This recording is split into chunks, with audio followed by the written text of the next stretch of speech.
Hello. Sorry guys, no tier list video this week. I'm working on more of them, but they're not quite ready yet, so I figured I'd do a small video in the interim. I mentioned previously about a build showcase video, and I think I'll go ahead and... Huh? Come again? No, I don't know what you mean. Oh, him. Yeah, you know, we don't need to, no.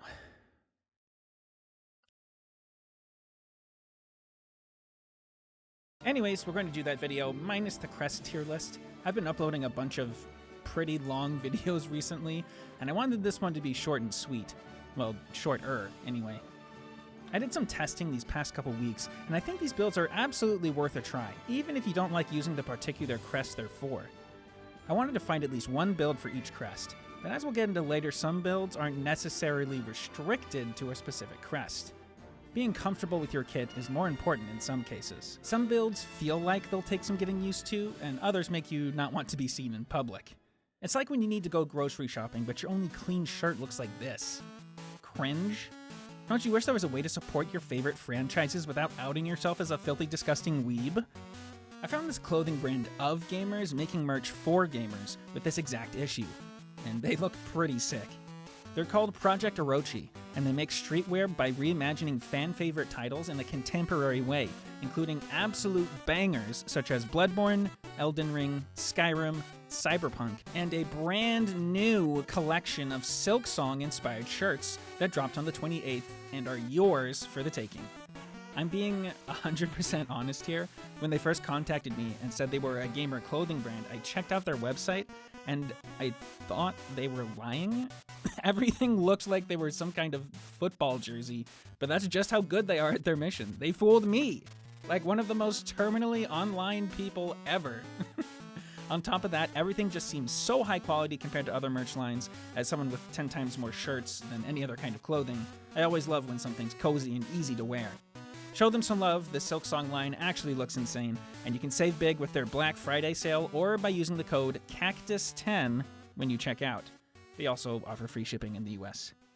Alright, now with all that out of the way, let's get to the builds. Like in the last video, we're going to assume everything is unlocked and fully upgraded, including the extra blue and yellow slots. We're going to start simple and work our way up to the specialized builds. First and foremost, if you're looking for a general guide for how you should build, my honest advice is to try everything for yourself and use what's the most comfortable. Whatever you like the most is what's most important. These are just builds I think work well with the crest, and I'll be going over their strengths and weaknesses as we go on. First off, I figured I'd start with some generalized builds. One for exploration and one for combat, be it bosses or arenas or whatever. For a starter explorer build, I would recommend using either the Hunter, Reaper, or Wanderer crests, depending on which you like the most. Each of these crests has at least 2 blue and 2 yellow slots available, giving you a decent amount of utility, or in Wanderer's case, mostly utility. For yellows, take whatever makes your movement the most comfortable. I like taking Silk Speed anklets for ease of travel, and Ascendant's Grip for easier climbing sections. Other yellows you could consider are Magnetite Dice, Weighted Belt, Shard Pendant for you tool users, or Magnetite Brooch if you're like me and hate running after rosaries. For blues, consider the options that make you feel the most safe. Good choices here are Fractured Mask, Reserve Bind, Injector Band, Long Claw, and Warding Bell. Your final slot you can use pretty much whatever you want, especially if you're going into Biowater or Deep Docks. You could take Wreath of Purity and Magma Bell. Try a bunch of different combos and use what you think works best. As for reds, you can use anything you want, but my personal favorites are Cogflies and Volt Vessels. A combat-oriented build can work with any crest, but some playstyles are more difficult than others. If you really like going hard in combat, I'd recommend the Hunter, Beast, Reaper, or Wanderer crests. Depending on who your opponent is, you can use whatever red tools best suit the situation. Against larger bosses that are easy to hit, tools like Curve Claw, Volt Vessels, Threefold Pin, and Flint Slate are all fantastic options. For blues, there's a couple things to consider. Do you get hit often? Consider taking tools that benefit from this, such as Druid's Eyes, Memory Crystal, or Fractured Mask. Is it hard for you to get a heal off consistently? Consider Reserve Bind, Injector Band, or Spool Extender. Are you more spell/tool or needle oriented in your combat style? For the former, consider Pollet Pouch, Weave Light, or Volt Filament. And for the latter, try Long Claw, Wispfire Lantern, or Pin Badge. And for yellows, there's really only two options that aid in combat in any way: Magnetite Dice and Weighted Belt. Depending on the boss, Ascendant's Grip might be useful, but as a rule, yellows aren't incredibly useful in a fight, minus those two. And that does it for the generic advice. Let's get into the spicy stuff. Let's take a look at my favorite build that I wish I had used more often in my casual playthrough: the Face Tank build, involving the Beast or Wanderer crests. This build aims to enable you to do nothing but hit the boss until they die. Obviously, this works best against enemies that don't move around much or have prolonged instances of exposure, so you should avoid bosses like the Conch Flies, Voltworm, Bell Eater, and Nyleth. Anyways, the build looks like this. If you want to be insanely aggressive with the Beast Crest, take Weighted Belt, Magnetite Dice, Flint Slate, Flea Brew, and Injector Band. If you're feeling really brave, you can try Barbed Bracelet, but that's mostly for experts. For Wanderers, take Flint Slate over Flea Brew, since you already slash faster anyways, Weighted Belt, Magnetite Dice, and whatever you want. The blues are flexible to your taste, but I'd recommend Injector Band, Druid's Eyes, and Long Claw. This build is most ideal when you have your needle fully upgraded, but it still works well on most of the Act 2 bosses. The strat is to hit them a bunch, heal when you need, and then keep hitting. It's that simple. Your enemies will tremble in fear when the bug they hit just does this. Now that's the spirit! Now it's time for some witty back and forth banter! You go first! Look, I'm not sure where to go with that! The next build we're looking at involves the Witch Crest, the Heal Abuser. This build aims to build up enough silk for a heal and go to town with the Witch Crest's ability. It's also mostly good against non-hypermobile enemies, as the Witch Crest's attack can take some getting used to, but once you get the hang of it, everything should fall into place. For your 1 yellow, you should probably take the Dice, although the reduced knockback and iframes from Weighted Belt could also do well. For reds, you can use whatever you like, but I'd recommend at least bringing Plasmium File, as you'll be putting yourself in harm's way to get good heals off. The blues are the most important part of the build. You'll be taking Injector Band, Multi-Binder, Druid's Eyes, and Dealer's Choice. Personally, I like Trobio's Mirror to get even more damage out of your heal, but you could also take Weave Light to regen silk faster so you can get back to the heal threshold sooner. Memory Crystal, so you can tank damage on purpose since you're going to be healing in their face anyways. Or Spool Extender, which does the same thing as Weave Light, kind of. If you're worried about being on low HP all the time, you could also take Fractured Mask, or Reserve Bind, just to be safe. And congrats! You're now an unkillable healing machine.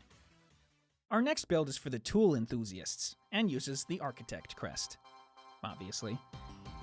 You get to pick 3 of your favorite reds to spam, as long as you have enough Beast Shards saved up. I like using Silk Shot, Cogflies, and Volt Vessels myself.